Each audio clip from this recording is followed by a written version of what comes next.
Cette semaine, l'équipe 10 milliards à table est allée déjeuner à l'Avant-Poste, restaurant bistronomique qui met en avant l'agriculture paysanne et la biodiversité alimentaire.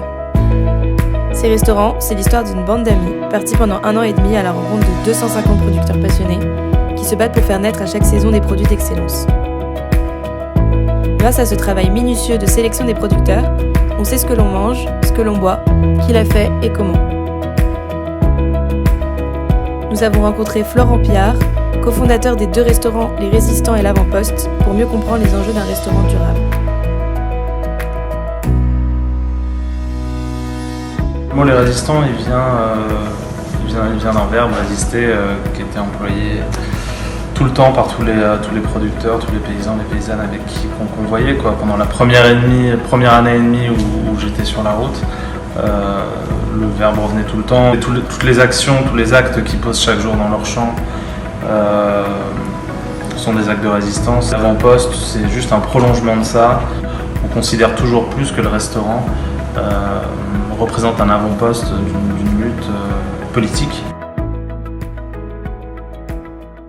Nous, on se bat pour, comme je disais tout à l'heure, pour les semences paysannes, pour que dans chaque jardin, dans chaque potager, la paysanne et le paysan aient la faculté de pouvoir développer des populations qui sont complètement singulières et adaptées à leur terroir, et non pas, comme aujourd'hui l'industrie agroalimentaire nous l'impose, dire il y a une variété de courgettes ou une variété de tomates qui vaut le coup d'être cultivées, qui ont toutes la même couleur, tout le même goût, l'absence de goût d'ailleurs, et la même conservation, la même couleur.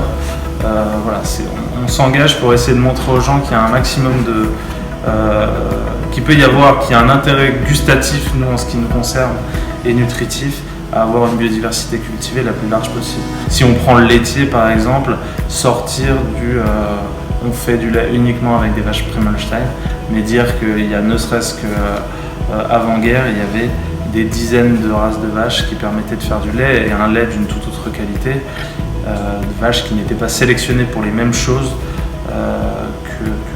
que les Primolstein de maintenant, pas uniquement sur la productivité et la capacité à pisser du lait, mais sur les protéines du lait, sur d'autres aspects beaucoup plus qualitatifs. La première étape, c'est de faire en sorte d'être en lien avec ceux qui produisent pour qu'au champ, il y ait le moins de gaspillage possible, ou pas du tout. Donc de faire en sorte que les maraîchers, quand ils ont des légumes sur les bras, on les prenne, de travailler les carcasses entières. Ça, c'est déjà 2 engagements assez forts. Et puis après, évidemment, de manière plus classique,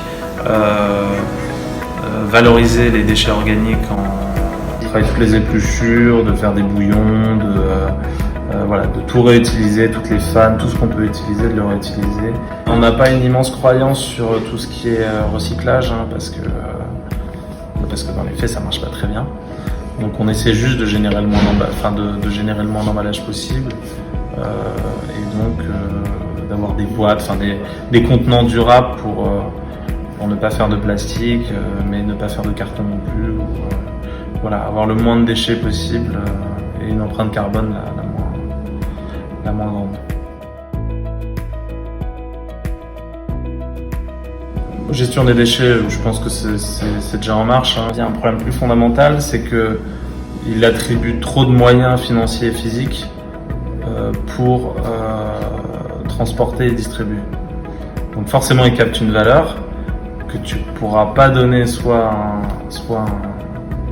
au gars qui fait le produit, soit au client.